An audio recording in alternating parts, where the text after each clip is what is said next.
तो हमें लगा यार हम डॉक्टर बनने आए हैं, ये क्या पढ़ रहे हैं। अभी के समय में 70 to 80,000 से कम नहीं अर्न कर रहे होंगे। तो आयुर्वेदा में श्लोकास भी होते हाँ हैं, जी। तो उसमें भी मैंने सुना पूरा संस्कृत होता कि हाँ इसमें अच्छा स्कोप है, लोग बहुत अच्छा कर रहे हैं। है। सैलरी भी सर बहुत अच्छा अर्न कर रहे हैं, अभी हम लोग बात करेंगे उस बारे में। मैंने सेकेंडरी ऑप्शन नहीं किया, उन्होंने हमें संस्कृत पढ़ाई तो हम उन्होंने छोटे बड़ा आ से शुरुआत, आपको पता ही हिताहितम है। सुखम दुखम आयुस्तस्य हिताहितम मानचत चित्रोक्तम आयुर्वेद स उच्यते। कि जब आप बीएमएस कॉलेज में एडमिशन लिया आपने, तो कैसा रहा माहौल? मतलब स्टार्टिंग में कैसा लगा आपको? बीएमएस कंप्लीट होने के बाद सबसे पहला फेज क्या आता है?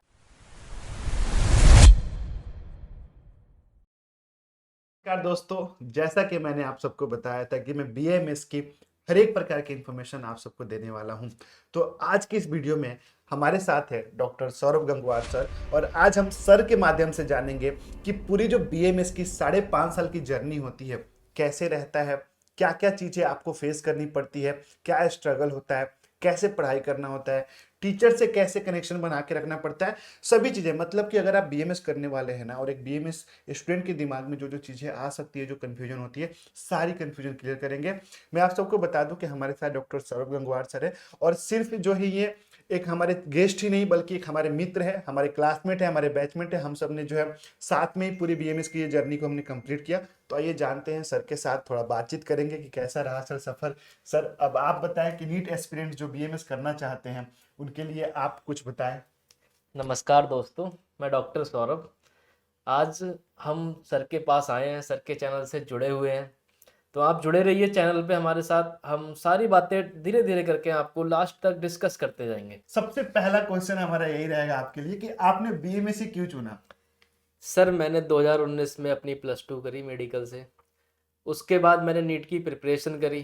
पर होता है ना कि जब आपका बैकग्राउंड भी आपको देखना पड़ता है, आपको प्रिपरेशन भी करनी पड़ती है, आपकी लाइफ की हर तरह की मूवमेंट होती है। जी। तो उसमें क्या हुआ, 2019 में मैंने नीट जब पेपर एग्जाम में बैठा, मैं बैठने के बाद मैंने क्वालिफाई किया। क्वालिफाई करने के बाद मेरे पास दो ऑप्शन थे, या तो मैं और आगे प्रिपरेशन कर सकता था, या मैं ड्रॉप लेके तैयारी करता, या मैंने सोचा फिर क्वेश्चन किया से आज आप हमारे पास आए हो, हम सर से पूछते हो, ऐसे ही मैंने एक किसी से गाइड लिया। तो गाइड लेने के बाद मुझे बताया बीएमएस के बारे में। मैं पहले उससे पहले नहीं जानता था। जब मुझे बताया लोगों ने कि बीएमएस के बारे में, मैंने रिसर्च की। रिसर्च करने के बाद मुझे पता चला कि हाँ इसमें अच्छा स्कोप है, लोग बहुत अच्छा कर रहे हैं। जब मैंने घर पे डिस्कशन किया अपने पेरेंट्स के साथ, तो उन्होंने मुझे कहा जैसा आपको ठीक लगे, क्योंकि वो लोग किसान फैमिली से हम लोग, तो उन्होंने बताया कि मतलब मेडिकल बैकग्राउंड नहीं था आपका हाँ, कोई? मेरा ठीक है। मेडिकल बैकग्राउंड कोई नहीं ठीक। था सर। तो फिर मैंने रिसर्च की, लोगों से बात की, उन्होंने मेरे को अच्छा बताया, जिसने भी रिव्यू दिया बहुत अच्छा दिया बीएमएस के बारे में। तो फिर आपने प्लान किया कि बीएमएस स्टार्ट करते हैं ना? हाँ, फिर मैंने प्लान किया कि हम बीएमएस ही करते हैं। ठीक है। पहले तो देखो सब लोग यही सोचते हैं डॉक्टर साहब कि हमें एमबीबीएस मिल जाए, बीएमएस हम एक ऑप्शन रख के चलते हैं, पर बिल्कुल, मैंने बीएमएस ना, को बहुत लोग सेकेंडरी ऑप्शन लेके चलते हैं। हाँ, पर मैंने सेकेंडरी ऑप्शन नहीं किया। ठीक मेरा है। फिर मन बन गया कि नहीं, जो हमारी पद्धति है, हमारी प्राचीन पद्धति है, हम उस पर ही काम करेंगे। बिल्कुल बिल्कुल। तो फिर आज हम कर रहे हैं, अच्छा जी। कर रहे हैं। बहुत बढ़िया कर रहे हैं सर आप। मैं आप सबको बता दूं कि सर जो है बीएमएस कंप्लीट करने के बाद बहुत अच्छे हॉस्पिटल में एक अच्छी पोस्ट पे आरएमओ मेडिकल ऑफिसर की जॉब कर रहे हैं सर, और बहुत अच्छी एक्सपोजर है सर। इतनी चीज़ें एलोपैथी की भी प्रैक्टिस करते हैं, साथ में आयुर्वेदा के लिए जो है भी प्रिस्क्राइब करते हैं लोगों को ज़रूरत पड़ने पे। तो सर कॉम्बिनेशन जो है बना के रखते हैं, चूँकि आयुर्वेदा से भी हैं, एलोपैथ में भी बहुत अच्छा नॉलेज है सर को। सर क्योंकि हम लोग प्रैक्टिस की बात बाद में करेंगे, और हाँ ये भी जानेंगे कि सर कितना अर्न कर रहे हैं बीएमएस करने के बाद, जो है ना अर्निंग की भी बात करेंगे। लेकिन उससे पहले सर एक सवाल है कि जब आप बीएमएस कॉलेज में एडमिशन लिया आपने, तो कैसा रहा माहौल? मतलब स्टार्टिंग में कैसा लगा आपको? आपका स्ट्रगल फेज क्या था, और किन किन चीजों का सामना करना पड़ा आपको? सर जब मैं 2019 में मैंने अपना घर छोड़ा था, तो मैं पहली बार घर से बाहर निकला था। हम्म। कॉलेज आया, कॉलेज में मुझे नए नए लोग मिले, अच्छे गुरु मिले, अच्छे दोस्त मिले। एक डॉक्टर विनय प्रसाद जी मिले मुझे एक थैंक यू सर, थैंक दोस्त के लिए। तो जब हमारी कॉलेज की जर्नी शुरू हुई, तो हम पहली बार पहले दिन कॉलेज गए, तो हमने वहाँ पे देखा कि हमें एक संस्कृत का सब्जेक्ट आया। बहुत इंटरेस्टेड किस्सा है ये हमारी ज़िंदगी का। यू। तो वहाँ पे डॉक्टर ज्योति प्रसाद नाम के हमारे गुरु थे, वो आज भी हमारे साथ हैं। ज्योति नौटियाल सर। हाँ जी, अच्छा। ज्योति बहुत नोटियाल। बढ़िया। तो उन्होंने हमें जब संस्कृत पढ़ाई तो हमें उन्होंने छोटे आ बड़ा आ से शुरुआत करी, तो हमें लगा यार हम डॉक्टर बनने आए हैं, ये क्या पढ़ रहे हैं, पर उस चीज का हमें उस टाइम पे नहीं पता था कि ये इन फ्यूचर हमारे क्या काम में आएगा। मतलब आपने संस्कृत पहले नहीं पढ़ा था कभी? पहले मैंने पढ़ा था पर मेरी छूट गई थी संस्कृत, मेरे जो 6, 7, 8 क्लास एट तक मेरे क्लास तक पास ही होता है, संस्कृत जैसे थी। बिहार में यूपी में जो होता है मेनली क्लास 8 तक ही होता है, वो भी बस एग्जाम पास करने के पर्पज से बच्चे 10 दिन पढ़ लेते हैं पर मेनली, हाँ, उससे ज्यादा तो उससे ज्यादा पढ़ते नहीं है, पढ़ते ठीक नहीं। है। तो मतलब जैसे कि आपका संस्कृत का बहुत अच्छा एक्सपोजर नहीं था, पहले आपको पढ़ना लिखना संस्कृत में नहीं आता था, तो मतलब कॉलेज में आने के बाद आपने पूरी संस्कृत आपको समझ में आ गई, मतलब पढ़ लिए आप एग्जाम के व्यू से? और जो मैंने सुना है कि सुना क्या है, मैं भी खुद ही आयुर्वेद स्टूडेंट हूँ, तो आयुर्वेदा में श्लोकास भी होते हैं, हाँ तो जी। उसमें भी मैंने सुना पूरा संस्कृत होता है, तो ये कैसे आपने किया, मतलब संस्कृत को कवर कैसे किया आपने? संस्कृत को ना जब हम, वो जो बच्चे थे जो इंग्लिश मीडियम बोलते हैं, सीबीएसई बोर्ड से, हम्म। उनको थोड़ी सी कठिनाइयाँ देखने को मिलती हैं, सामने आती हैं। तो जब सर ने पढ़ाया छोटा बड़ा अयुड़ ऋण एक, ये सारा कुछ हमने जब पढ़ा शुरुआत करी, फिर हमारे पास हमें उस चीज़ का जब पता चला कि हम आगे आगे पढ़ते गए, जब हमारे पास श्लोक आए हमें उसमें हेल्प मिलने लगी। जब हमें उसमें हेल्प मिली, तो वैसे तो आपको पता ही है सर, बिल्कुल। बाकी हमारी जो वो ऑडियंस है उसके वो जो लिए। श्लोक था आपको याद हाँ। होगा, हमने इतने रट्टे मारे, क्योंकि मैं वेस्ट बंगाल से मैट्रिक करके आया था, वहां पे संस्कृत नहीं, वहां पे एक्स्ट्रा में बंगाली लैंग्वेज था, ठीक है। और जब मैं यहाँ पे पहली बार आया संस्कृत पढ़ने, तो महेश्वर सूत्र मिला हमें, हाँ, अयुर ऋल ऋ के अयुड़ ऋण भगवत, एक। 500 बार लिख के जाते थे, लेकिन हाँ वो 1 से 2 महीने के स्ट्रगल में जो है ना, हम संस्कृत बोलना सीख जाते हैं, पढ़ना सीख जाते हैं, लिखना सीख जाते हैं। अब जैसे हमने जो पहला श्लोक याद किया था आयुर्वेद का, हिता हितम हिता वाला, हितम सुखम दुखम, ये हमने बहुत अच्छे से रटा था। ठीक हमने है। 150, 150, 200 बार हमसे सर ने लिखवाया था यार, आपको हिता पता ही हितम है। सुखम दुखम अइस्तस्य हिता हितम मानचत चित्रोक्तम आयुर्वेद स उच्यते, ये आयुर्वेद का पहला श्लोक है जब आप बीएमएस में जाते हो, और ये श्लोक लर्न करते करते, एक श्लोक लर्न करते करते आप पूरा संस्कृत समझ जाते हो, ठीक है। और सर जैसे कि संस्कृत पे तो हम लोगों ने बात कर लिया, जी। बाकी और भी कौन कौन से सब्जेक्ट होते हैं? अब चूंकि बच्चे जो है फ्रेशर होंगे सारे, तो फर्स्ट प्रोफ की हम लोग बात कर लेते हैं। देखो आप जब आओगे फर्स्ट प्रो में, तो आपको वहाँ पे फिजियोलॉजी मिलेगी, आपको मॉडर्न भी मिलेगा, आयुर्वेद भी मिलेगा, है ना, आपको एनाटॉमी पढ़ने को मिलेगी, आपको एक अष्टांग हृदय, बहुत ही प्यारा सब्जेक्ट है आयुर्वेद का। अष्टांगना, जो मतलब कि आयुर्वेद के 8 हृदय का जो होता है ना, अष्ट कोष्ठ, उसमें अष्टांग 8 अंग बताए गए हैं आयुर्वेद की, और उसमें सारी चीजें सारी आयुर्वेद की चीजें, एकत्रित हो सारा जाती है। कुछ मिलेगा आपको पढ़ने को उसमें, है ना। आपको एक और सब्जेक्ट मिलेगा जो मेरा फेवरेट रहा है, जिसको बोलते हैं पदार्थ विज्ञान। वो पदार्थ मैंने विज्ञान। बहुत अच्छे से पढ़ा था। वहां पे हमारे एक टीचर मिले थे हमें, डॉक्टर अनिल, जो आजकल पतंजलि में अपनी सेवाएं दे रहे हैं। पतंजलि में प्रिंसिपल है हाँ, सर, पहले वो हमारे कॉलेज में तो प्रिंसिपल थे, और बहुत बेहतरीन तरीके बहुत से बेहतरीन। पढ़ाते थे। मुझे आज भी याद है जब वो सर लेक्चर में आते थे ना, 45 मिनट का लेक्चर होता था, लास्ट पीरियड होता था उनका, और भैया 2 घंटे 2.5 घंटे चलते रहते थे, चलते कहते रहते थे थे। क्या करने घर जाके, सब कोई कुछ नहीं बोल पाता था उनके लेक्चर में कि सर टाइम ओवर हो गया है, 2 घंटे 2.5 घंटे लेक्चर चलते रहते थे। बिल्कुल तो यार। वो फर्स्ट ईयर का बात लेकिन अलग था। फर्स्ट ईयर में बड़ा बड़ा मजा आया था एक तरह का।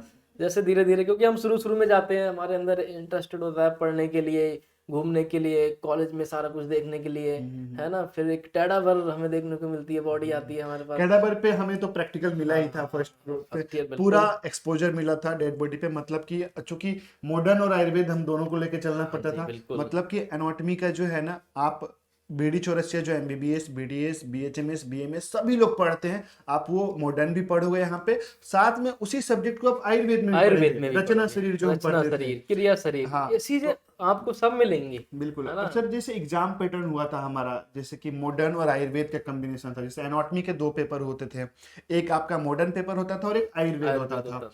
तो ऐसा नहीं है कि आयुर्वेद जो है सिर्फ आयुर्वेदिक ही है नहीं, ना। बहुत से लोगों को कंफ्यूजन होता है बीएमएस के नाम से ना, कि आयुर्वेदिक सर्जरी, उनको लगता है कि सिर्फ आयुर्वेदिक पढ़ाई जाएगी, ऐसा कुछ नहीं है।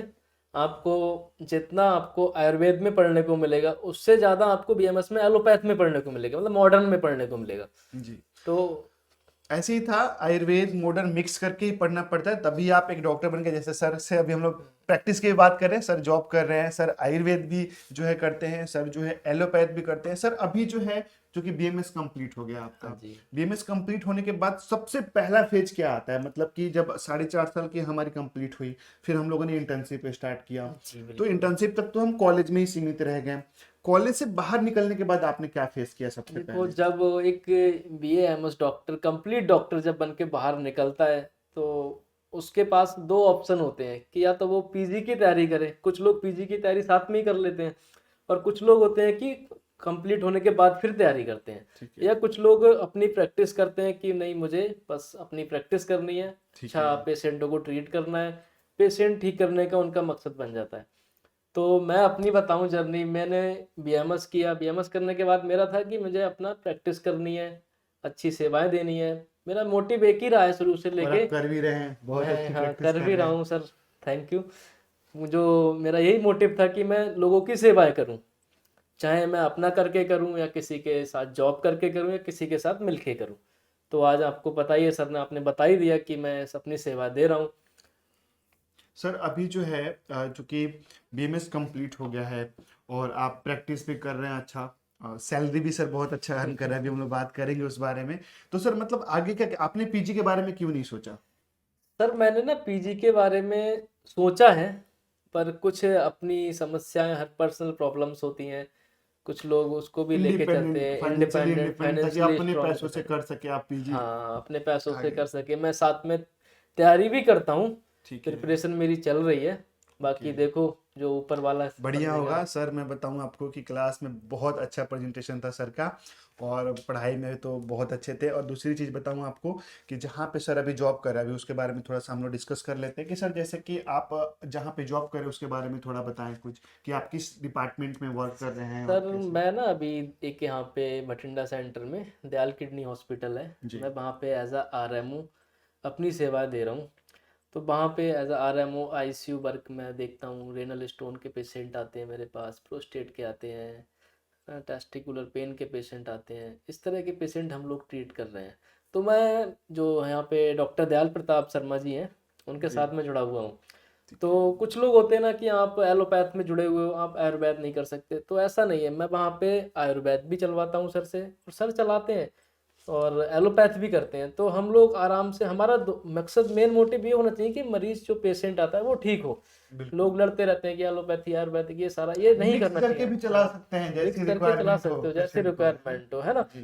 तो यही करना चाहिए लोगों को मेरे हिसाब बिल्कुल से, तो बिल्कुल। लड़ने की बजाय एक इंसानियत के नाते मरीज को ठीक करना चाहिए, ना कि हमें लड़ना चाहिए। लोग बिल्कुल लड़ते रहते हैं, कि मैं देखता हूँ सोशल मीडिया पे आजकल बहुत ट्रेंड चल रहा है एलोपैथी आयुर्वेदिक को लेके, क्योंकि सब वो नहीं सब करना देखो चाहिए। टाइम पास है, ठीक है। आयुर्वेद वाले जो है ना, अगर आप प्योर आयुर्वेदा भी करते हो तो बहुत अच्छी स्कोप है सर। जैसे कि आप हमारे क्लास में कुछ बच्चे ऐसे भी थे जो आयुर्वेदिक में ही इंटरेस्टेड थे, हाँ और जी। वो आयुर्वेदिक अच्छी प्रैक्टिस कर रहे हैं। क्योंकि हम लोग तो मिक्स पैथी कर रहे हैं, मतलब अगर जरूरत पड़ती है पेशेंट को तो एलोपैथ भी ट्रीटमेंट करते हैं, जरूरत पड़ती है तो आयुर्वेद भी हम लोग सुझाव देते हैं, एडवाइस करते हैं। तो सर जैसे कि ये बताइए कि अब हमने बात कर लिया जर्नी के बारे में, मतलब ये जो 4.5 साल की जर्नी थी, उसमें आप मुझे ये बताएं कि क्या क्या चीजें मतलब जो है आपको सबसे बेहतरीन मेमोरी बन के रही, और क्या चीजें आप सजेस्ट करना चाहते हैं कि जो आज के बच्चे जो स्टूडेंट एडमिशन लेना चाहते हैं वो ये गलती ना करें। मैं अपनी सबसे बेहतरीन मेमोरी की बात करूँ तो मेरे सामने बैठे हैं डॉक्टर विनय, हम यही लोगों ने सबसे बहुत एंजॉय किया, बेहतरीन हमने मतलब मेमोरी तो कॉलेज मेरी ये लाइफ से रही, था ना, वो है ना। प्रैक्टिकल के लम्हे और वो जो एग्जाम सेंटर, वो क्लास में टीचर्स के साथ शरारते, मतलब हम लोगों ने तो बहुत एंजॉय किया। लेकिन आप कुछ एडवाइस ऐसा देना चाहेंगे जो बच्चों को नहीं करना चाहिए बीएमएस में आने के बाद वो गलती? मैं बच्चों को यही एडवाइस दूंगा कि जब बच्चे, जो भी स्टूडेंट बीएमएस में एडमिशन लेने के बाद जब आता है, तो उसको सबसे पहले तो एक दिमाग से ये निकाल देना चाहिए कि हम पढ़ क्या रहे हैं, क्योंकि शुरू शुरू में ये दिक्कतें आती हैं कि लोग छोटा बड़ा शुरुआत करते हैं अब ना, तो मेंटलिटी हो जाती है ना मेंटलिटी कि कि हम यार क्या पढ़ एमबीबीएस रहे का हैं, सपना हाँ था, सपना आयुर्वेद था में आ गए तो उनको लगता है कि पता नहीं आगे क्या होगा, लोगों को कैसे कैसा। बताएंगे। हाँ तो ये चीज़ें निकाल देनी चाहिए। आप जब 5.5 साल के बाद जब निकलोगे कॉलेज से बाहर, तो आपको लगेगा यार हाँ मैंने कितना अच्छा किया। जी। आपको फिर बिल्कुल। बाद में, कुछ लोगों को होता है, कुछ सोचते हैं, परेशान रहते हैं, स्ट्रेस में रहते हैं, वो सारी चीज़ें नहीं लेनी चाहिए अच्छा लोगों सर, को। अब फाइनल बात करते हैं, बाकी और भी कोई कंफ्यूजन होगा तो कमेंट सेक्शन में जरूर आप सब पूछिएगा। और अभी तक चैनल को सब्सक्राइब नहीं किया तो प्लीज सब्सक्राइब कर दीजिएगा, ताकि हम लोग बीएमएस से जुड़ी ग्राउंड लेवल की इन्फॉर्मेशन आप सबके लिए लेके आते हैं। और जो सभी का इंतजार था उस बारे में हम लोग बात करेंगे कि सर बीएमएस करने के बाद आखिर कितना अर्न कर सकते हैं, एक बेसिक एवरेज स्टूडेंट, जैसे कि स्टार्टिंग में ही मैं बता रहा हूँ, एक फ्रेशर होने पे कितना अर्न कर सकते हैं, एक एक्सपीरियंस होने के बाद जब साल भर 2 साल का समय देता है स्टूडेंट, तो वो डॉक्टर साहब कितना कमा सकते हैं? डॉक्टर साहब देखो, कमाने का तो मैं आपको बताऊंगा, मैं खुल के तो नहीं बता सकता ये सारी चीज़ें, क्योंकि सारा कुछ एक्सपीरियंस पे डिपेंड करता जी जी। है ना, क्योंकि फिर भी मतलब एक फ्रेशर स्टूडेंट है, जैसे 5.5 साल जिन्होंने प्राइवेट से स्टडी करी है फिर गवर्नमेंट से करी है, उस स्ट्रगल के बाद जब निकलते हैं तो एक होता है ना कि यार मेरी इतनी सैलरी होगी, मैं इतना अर्न कर पाऊंगा, तो वो क्या एक्सपेक्टेशन कर सकते हैं? अगर आप किसी गवर्नमेंट हॉस्पिटल में ज्वाइन ले लेते हो, जैसे पेपर होते हैं, एएमओ होता है, बहुत से सारे पेपर होते हैं, तो उसमें सैलरी बहुत अर्न होती है और उसमें 1 लाख प्लस भी आपकी सैलरी जाती है। जी पर आप एक किसी प्राइवेट या कॉर्पोरेट हॉस्पिटल में ज्वाइनिंग लेते हो एज आ आरएमओ, जो एमबीबीएस वालों की भी एज आ आरएमओ ही वर्क करते हैं, वैसे हम बीएमएस वाले करते हैं, तो मिनिमम 50K से स्टार्ट हो जाती है सैलरी। और फिर उसकी आप लिमिट नहीं लगा सकते कि ऊपर कितनी जाएगी। अपने पर्सनल बिहाफ पे हाँ, डिपेंड अपने करता है ना, पर्सनल एक्सपीरियंस पे। एक्सपीरियंस पे डिपेंड करता है सैलरी का। तो सैलरी के लिए, सैलरी का अच्छा क्वेश्चन किया आपने, मुझसे लोग मिलते हैं और मुझसे सबसे पहला क्वेश्चन करते हैं, डॉक्टर साहब कितना कमाते हो? जी मैं उन्हें क्या बताऊं नहीं, कितना सभी कमाता हूँ। स्टूडेंट भी जानना चाहते हैं, क्योंकि देखिए बीएमएस क्या है ना कि लोगों की एक मेंटलिटी बैठी हुई है कि आयुर्वेदा, जब एलोपैथ में जाते हैं तो मन में होता है ना कि हम फाइनेंशियल फ्री हो भी पाएंगे कि नहीं, कितना पैसा अर्न कर पाएंगे, और मुझे ख्याल से सभी बच्चों के मन में ये सवाल रहता ही रहता है कि भैया कितना पैसा अर्न कर पाएंगे। तो चलते सर से ही बात करते डायरेक्ट कि सर आपको जो 1 साल का एक्सपीरियंस हो गया है, आपकी सैलरी क्या है, आप रिवील कीजिए अब। सर मैं सैलरी तो अपनी ऑन कैमरा नहीं बता सकता, ठीक पर है। मैं हाँ इतना आपको ज़रूर बोलूँगा कि मेरी जो फैमिली है मेरे पैकेज से बहुत खुश है। मैं बताऊं आपको, सर बहुत पैसा कमाते हैं, बताना नहीं चाहते, बहुत अच्छी, क्योंकि एक्सपीरियंस है और कंटिन्यू जो है ना, जैसे सर ने बताया कि दयाल किडनी हॉस्पिटल में सर जॉब कर रहे हैं और काफी समय से कर रहे हैं, तो सर को बहुत अच्छा एक्सपोजर है, बहुत अच्छा मतलब हैंड प्रैक्टिस हो चुका है सर।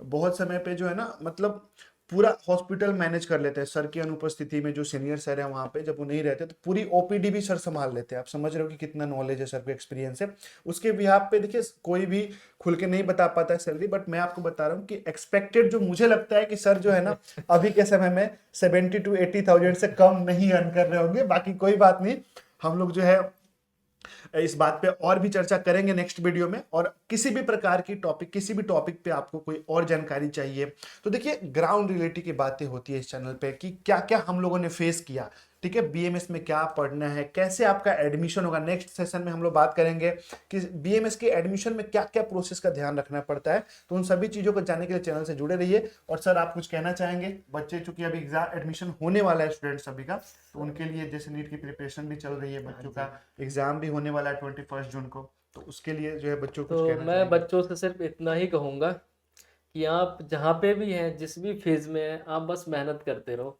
आप जो चाहोगे आपको वो मिलेगा।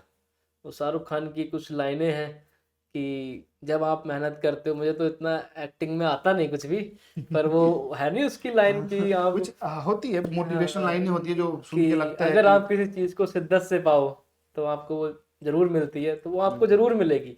अगर आप जो भी सोच रहे हो A to Z, आप सब कुछ मिलेगा। मैं 2019 में, उससे पहले मैंने सोचा था, सिर्फ एक सपना था डॉक्टर बनने का, आज बन गया मैं, है ना। अगर आप सोच रहे हो तो वो बन सकते हो। लाइफ सर सेट हो गई है डॉक्टर लाइफ बन के, सेट हो गई। लाइफ सेट हो गई है। करण देखिए औजला की लाइन है यार, हो बहुत जाता है। बढ़िया रहेगा, बहुत अच्छा है, आप लोग मेहनत कीजिए, अभी समय है आप सबके सामने, बहुत ही ब्राइट फ्यूचर है आपका अभी यहाँ पे, घबराने की कोई बात नहीं। द आयुर्वेदा हमेशा आप सभी के साथ है, बस द आयुर्वेदा से जुड़े रहिए। ख्याल रखिए अपना और अपने परिवार का। मिलते हैं अगले वीडियो में। Thank you so much.